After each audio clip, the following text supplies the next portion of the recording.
여러분, 혹세무민이라는 말 잘 아시죠? 혹세무민의 뜻 이렇게 돼 있어요. 사전을 찾아보니까 미혹할 혹, 세상세, 속일 무, 백성민. 그래서 혹세무민, 이 말은 세상을 미혹해서 어리석은 백성들을 속이는 것, 이게 이제 혹세무민의 뜻인 것 같아요. 자, 어리석은 백성들을 속여서 그들을 착취하고 그들을 빼앗고 결과적으로 악한 길을 걸어가는 이런 많은 그 샘플이 있는데, 그 중에 하나가 이제 정치가들, 특히 독재 나라에서, 저 남미 같은 나라, 저 백성들이 우둔할수록 그렇죠. 그러니까 앞에서 정치가들이 뭐 슬로건은 잘 내걸어서 그럴듯한데, 나중에 보게 되면 나라 다 망가진 건 남미에서 수없이 경험하고 아프리카 뭐 당연히 늘 경험하죠. 자, 그런데 사실 혹세무민을 가장 많이 하는 것이 종교계입니다. 종교의 이름으로 수많은 사람들을 미혹하고 현혹하는 거죠. 이거는 모든 시대마다 다 있었어요. 지금 우리 시대에 이제 미혹한 종교가들을 보게 되면, 저 맨 오른쪽 위에 선글라스 낀 사람, 저 사람은 바로 존스라는 선지자로 불렸어요. 남미에 존스타운을 이끌어갔던 존스 선지자라는 자칭 선지자죠.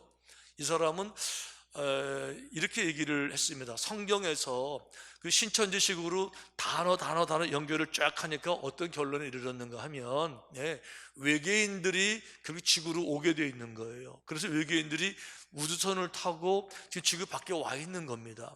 그러니까 우리가 저기서 저 우주선 타야지 구원을 받는 거니까 그 방법은 하나밖에 없어요. 빨리 우리들이 자살을 해서 우리 영혼이 저를 옮겨가야 구원을 받는다. 이걸 성경적으로 단어 가지고 연결시켜 가지고, 그래서 한 번에 900명을 자살시켰어요.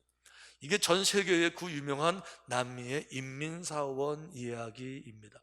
그러니까 성경의 원뜻과 관계없이 단어 가지고 연결 뭐 이렇게 짝풀이 비풀이 하게 되면 이런 결론이 이제 나는 거죠.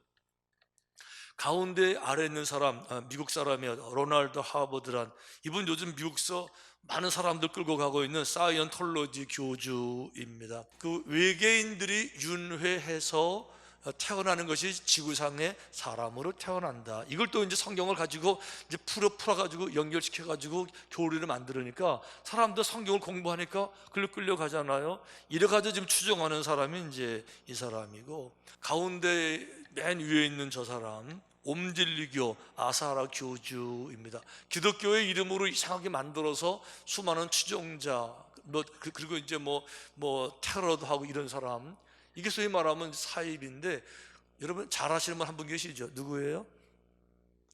이만희 씨. 저 오른쪽 아래 이제 이만희도 거기 끼어 있어요.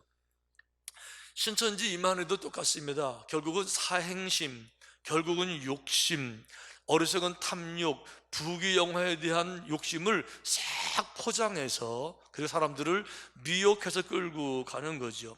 이렇게 하는 겁니다. 자기는 성경책을 받아먹은, 모든 성경을 통달한 약속의 목자라는 거예요. 그래서 자기한테 와서 요한계시록을 배워서 깨달은 사람들, 그들을 자기가 인을 치게 되는데 14만 4천 명에 들어오면 그들은 이제 영원히 죽지 아니하고 영생을 누리는데, 14만 4천 명이 채워지는 날, 그때 새로운 역사가 시작된다, 새로운 세계가 시작된다. 그래서 신천지라고 부르는 거예요. 또 어떤 역사가 시작되느냐, 14만 4천 명이 채워지게 되게 되면 이미 하늘에 있는 순교한 수많은 순교자들의 영, 그들은 주님을 위해서 순교한 사람이거든요. 그러니까 그 영이 얼마나 거룩하겠어요. 그 영들도 부활을 해야 되는데 그 영들은 이미 몸이 썩었으니까, 그러니까 어디에 임하느냐, 14만 4천 명에게 그 영들이 임하게 된다. 그리고 우리는 14만 4천에 들어오게 되면은 이 육체가 죽는 것이 아니고 내 육체 이대로 여기에 그냥 들어오니까 이게 신일 합이라는 거죠. 이래서 내 육체가 영원히 죽지 아니하고 1000년 동안 이 땅에서 왕노릇하면서, 더 중요한 거, 그동안의 세계 질서는 각 나라의 군사력, 경제력에 의해서 세계 질서가 형성이 되고 끌어갔는데, 사람이 영원히 죽지 않는 것을 모든 세계가 알게 되면 어떤 일이 일어나겠느냐? 온 세계가 다 난리가 나고 뒤집어지고 새로운 질서가 재편되지 않겠느냐? 그러니까 영원히 죽지 않는 우리들을 바라보면서 전 세계에서 모든 사람들이 각종 재물, 많은 돈을 싸들고 우리에게 배우를 것이 아니냐. 그때 14만 4천 명 사람들은 뭘 하느냐? 모든 나라를 다스리고 모든 고을을 다스리는 왕 같은 제사장이 되어서 1000년 동안 죽지 아니하고 왕 노릇한다. 와우, 기가 막힌 교리잖아요. 이러니까 사람들이 얼마나 혹합니까? 안 죽을 수 있대요. 1000년 동안이나 이 몸이 안 죽을 수 있다는 겁니다. 그냥 안 죽는 게 아닙니다. 왕 같은 제사장이 돼서 다스리는 사람이 된다는 거예요. 다스리는 사람, 다스린다는 말은 뭘 말하는 거죠? 세속적으로 높아진다는 거죠. 예, 내가 권세자가 된다는 거죠. 권력자가 돼서 떵떵거리면서, 예, 흔히 말하면 세상적으로 말하게 되면 부귀영화 최고 탑에서 많은 보물들을 누리고 최고 권력자가 왕처럼 살아갈 수 있다. 이 말에 다 속아서 넘어가는 거예요. 이렇게 했는데 정작 이렇게 했던 이만희 씨 그동안에 감옥에 수감되어 있다가 변호사 한 20명 사가지고 보석으로 이제 지난주인가 풀려나면서, 그러게 지금 신천지를 공격하려고 하는 것이 아니라 한 영혼이 천하보다 참 귀한 영혼들이니까 어떻게든지 간에, 정말 어떻게든지 간에 이 지금 진실을 알려드려서 저렇게 좀 분별하게 해서, 그러니까 제가 이런 말씀을 준비할 때 이런 생각이 들더라고요. 그래, 진실은 통하는 법이니까 내가 진심으로 말씀을 드리면 혹시 아냐? 한두 명이라도 돌아올지. 그래, 한 명만 돌아오더라도 내가 이 설교할 것이고 잘 준비하고 충심으로 한다. 왜? 한 영혼이 천하보다 귀하니까. 아멘. 여러분, 그런데 신천지의 미혹은 결국 그거였어요. 내가 왕노릇 한다는 거죠. 왕노릇, 주인공이 뭡니까? 내가 주인공이에요. 와우, 내가 높아지고 내가 다스리고 신물이 가지고 있는 모든 보물은 내 소유가 되고 다 나한테 있잖아요. 그런데 성경은 그렇게 말하지 않았어요. 신앙생활의 가장 중요한 목표는 무엇이냐? 내가 아니에요. 우리가 살아도 주를 위하여 살고 죽어도 주를 위하여 죽나니. 왜 그런 거? 주님은 나하고 비교가 되지 않아요. 그분은 가장 소중하신 분, 나를 위해 십자가 돌아가신 바로 그분. 그러니까 내가 사나 죽으나 주님의 것이로다. 그러니까 주님만 영광을 받으신다 그러면 나는 낮아져도 좋고, 나는 욕을 먹어도 좋고, 나는 마음이 부서져도 좋고, 억울해도 좋고. 그러니까 사도 바울 얘기가 나는 날마다 죽는다. 죽는데 억지로가 아니고 기쁜 거예요. 주님과 함께하는 게 기쁜 거죠. 이게 신앙생활의 목표예요. 그런데 신앙생활 한다고 말하면서 겉으로 주님 사랑한다고 말하지만 결론적으로 뭡니까? 14만 4천 명 채워지는 그날이 목표인 거예요. 그러니까 학업 포기하고 직장도 포기하고 심지어 이혼까지 하면서, 왜 그렇죠? 14만 4천 명이 채워져서 이만희가 그날을 짠 하고 시작하는 날 신천지가 돌아가게 되고 그동안 눈물 고생 다 씻겨져서 왕으로 거듭날 테니까 이 날을 바라보면서 14만 4천 명이 채 때까지 기다렸더니 차고 넘어서 20만 명이 되고 30만 명이 되니까 말을 싹 바꿔가지고 14만 4천 명 채워진다고 되는 거 아니고, 거기 등록한다고 되는 거 아니고, 거기 등록하려고 얼마나 많은 시험 봤어요? 얼마나 많이 암기했습니까? 얼마나 많이 노력했습니까? 간신히 등록해서 이제 됐다 그랬는데 그거 된 게 아니고 넘어가니까 말 바꿔서 진짜 신천지인이 돼야 된다 이렇게 해가지고 많아지니까 그 안에서 자체 경쟁 또 시켜가지고 계속 울고 먹고. 언제까지요? 이만희 이 교주가 신천지를 시작하는 그날만 오면 좌우간 운명이 달라지는 거예요. 나는 왕 같은 제사장이 된다는 거죠. 흰무리가 가지고 수많은 보물들을 다 내 소유로 해서 나는 다스리는 자, 가장 높은 자, 꿈. 여러분, 그런데요, 왕 같은 제사장, 이런 말은 성경에 딱 한 군데 나옵니다. 베드로서에 딱 한 군데 나와요. 이렇게 나오죠. 그러나 너희는 택하신 족속이요 왕 같은 제사장들이요, 여기 나오는 거죠. 왕 같은 제사장, 거룩한 나라요 그의 소유가 된 백성이니 이는 너희를 어두운 데서 불러내어 그의 기이한 빛에 들어가게 하신 이의 아름다운 덕을 선포하게 하려 하심이라. 자, 여기서 베드로가 말하는, 왜 베드로가 말하죠? 베드로가 썼으니까, 베드로 전서니까. 자, 베드로가 말하는 왕 같은 제사장들은 누구냐? 앞으로 2000년 후에 자기는 그 나라를 알지도 못해요. 가본 적도 없어요. 그런데 이만이라는 보혜사가 거기 올 거예요. 그 사람을 통해서, 그 사람 성경을 받아 먹을 테니까 그 사람을 통해서 입 맞은 사람 14만 4천 명을 말하는 게 아니고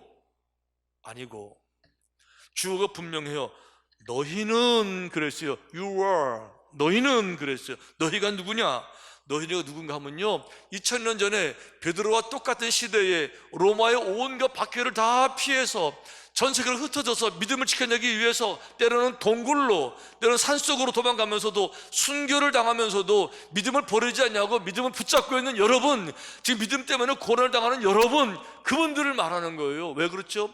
베드로가 쓴 편지 목적이 그거였었어요. 당시 고난당하는, 순교하는, 핍박당하는 그 크리스찬들에게 믿음을 이겨내도록 권면하게 쓴 성경이 베드로서였었어요. 이렇게 말해요. 너희가 전에는 백성이 아니더니, 당연하죠. 전에는 예수님 몰랐거든요. 이제는 하느님의 백성이 된 거예요. 전에는 국리를 못 얻었어요. 이제는 국리를 얻었습니다. 보혈을 씻김 받은 여러분들이라는 거죠. 그래서 베드로에서 제일 중요한 단어가 있다면 뭐겠습니까? 이 단어예요. 너희가 당하는 불시험 당함을 이상히 여기지 말고 시험 당함을 오히려 기쁨으로 감당해라. 이게 베드로서의 전체 주제예요. 왜? 2000년 전 기독교인들이 얼마나 많은 고통을 당했습니까? 그러니까 그 고통을 불시험으로 설명했어요. 그들을 너희라고 부르고, 여러분 같은 분들, 이 시험 가운데 믿음을 지킨 여러분들이야말로 정말 왕같은, 제사장 같은 존귀한 분들입니다 라고 말한 겁니다. 왜 그렇죠? 어떤 상황이 되어도, 순결 상황이 되어도 믿음을 지키니까 얼마나 존귀해요. 얼마나 믿음이 강력합니까? 얼마나 순결합니까? 아무리 찬성해도 칭찬해도 안 부족해요. 그러니까 그들을 향해서 여러분들은 정말 왕처럼 소중한 왕 같은 제사장입니다. 이 얘기는요, 그때나 지금이나 똑같아요. 이 코로나 시대에, 이 힘들고 어려운 시대에 예배 드리는 것이 무슨 몰상식한 사람처럼 오해받는 이런 시대에, 그럼에도 불구하고 이 믿음을 지키는 우리에게 주시는 그 말씀이에요. 이미 우리가 왕처럼 존귀한 백성이다. 주님이 우리를 그렇게 사랑하신다는 거예요. 주님께서 우리를 이토록 귀하게 여기신다, 이런 뜻이잖아요.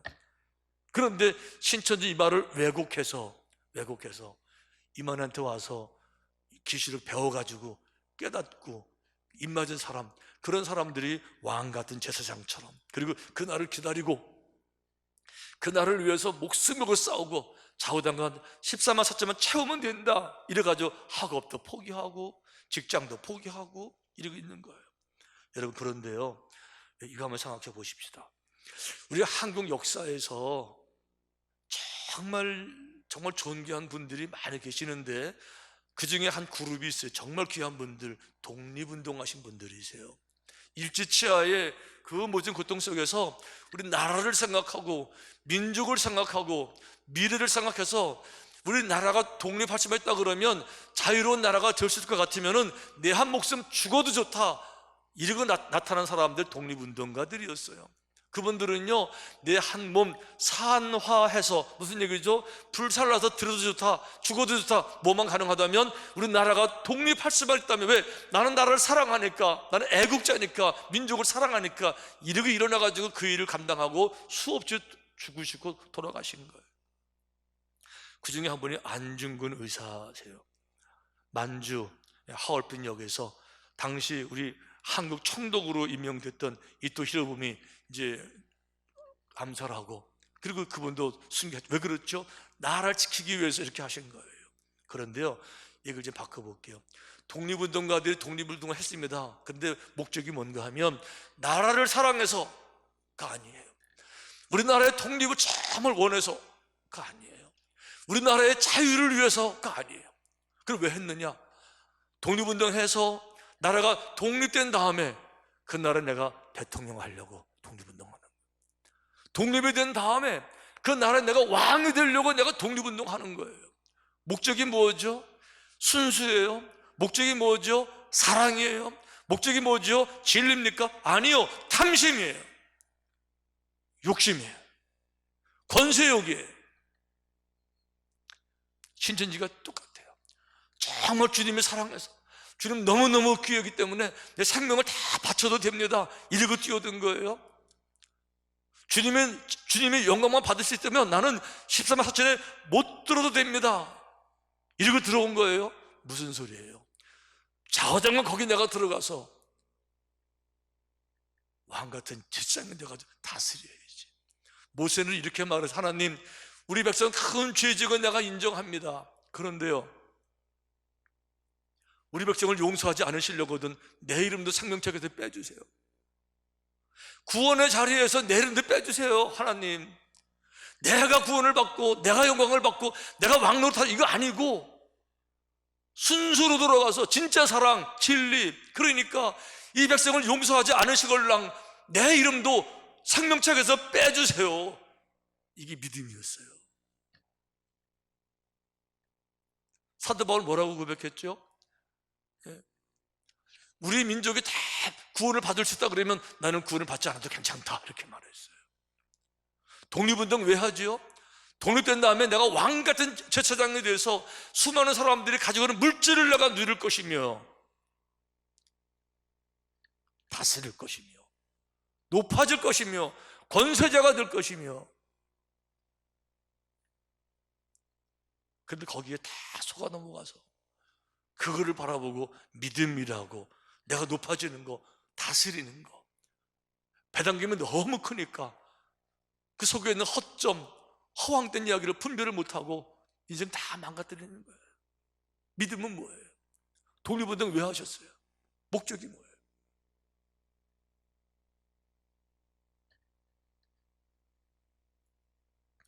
오늘 성탄절 대강제를 보내는데 대강제의 정신, 주님 오신 정신 자체가 바로 낮아짐이셨어요. 내가 높아지는 거 말고. 이렇게 되어 있어요. 너희 안에 이 마음을 품으라. 어떤 마음이요? 주님의 마음이래요.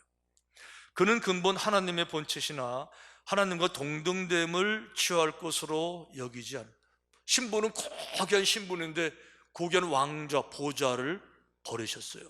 오히려 자기를 비워 종의 형체를 가지사 사람들과 스스로 종의 자리에 내려오셨어요. 사람의 모양으로 나타나사 자기를 낮추시고, 자기를 낮추시고, 높아지는 게 아니고. 여러분, 자기를 낮추시고 죽기까지 복종하셨으니 주님이 어떻게 하나님께 복종하셨는지, 여기 중요한 건 여러분 주도권의 문제입니다. 지금 누가 누구의 뜻을 따라가느냐, 결론이 누가 높아지는 거느냐, 이게 주도권의 문제잖아요. 예수님은 이게 정확하셨어요. 여러분, 예수님이 자신을 낮추시고 모든 주도권을, 성부 하나님께 드렸던 그 여러 가지 정황이 많지만 특별한 거 하나가 요한복음 14장의 배경입니다. 요한복음 14장은 마지막 돌아가시기 전날 밤, 6월절 밤의 행사인데요, 성만찬 이제 끝났어요. 떼어주시면서 내 피다 떡이다 다 하셨어요. 세족식 다 끝나셨습니다. 그리고 이렇게 말씀하셨어요. 오직 내가 아버지를 사랑하는 것과 아버지께서 명하신 대로 행하는 것을 세상이 알게 하려 함이로다.